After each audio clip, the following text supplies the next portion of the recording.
We, the jury, on the charge of manslaughter in the first degree, find the defendant guilty. In the past 2 years, several law enforcement officers have been thrust into the national spotlight for their on-duty actions. All right, what's your name?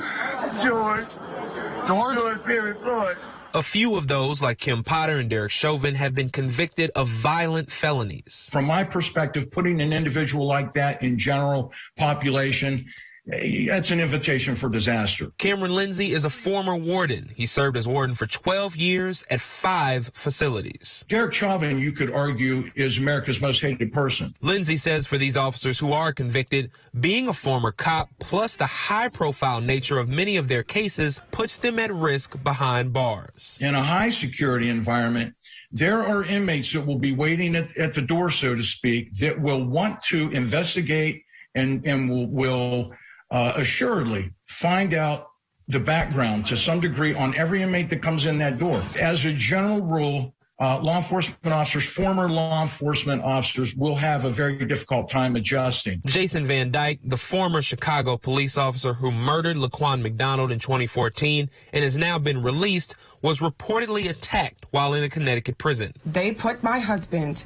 in a setting to be harmed. Afterward, Van Dyke was moved to solitary confinement and restricted to his cell for 23 hours of every day. He was shuttled between a number of facilities and, according to the Chicago Tribune, was part of a program that keeps high-profile inmates like former police officers off prison databases accessible to the public. Lindsay says while he recognizes the need for solitary confinement in some situations, he doesn't support its use. I do not believe in long-term solitary confinement. It makes those who are mentally ill, it exacerbates their mental illness, solitary confinement that is.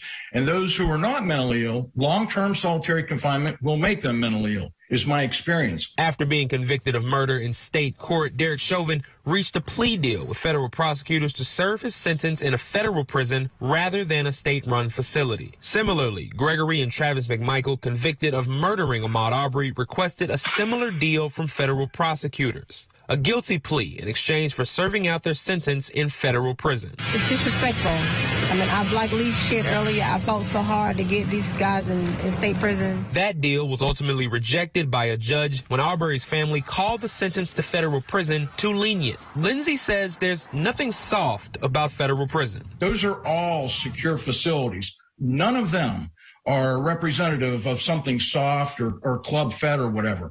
I think this whole perception of club fed comes from years ago and looking at minimum security level prisons with no security features, no fences, no walls, one correctional officer for 150 inmates or whatever. But day-to-day life for inmates in secure facilities, whether they be state or they be federal, I believe would be quite similar. Now, it's important to mention it is rare for police officers to be criminally charged for violent actions while on duty. According to Bowling Green State University, law enforcement officers, on average, fatally shoot between 900 and 1,100 people per year. But since 2005, just 165 officers have been arrested on charges of murder or manslaughter in on-duty killings. Less than a third of those charged have been convicted. Jamal Andrus, Newsy.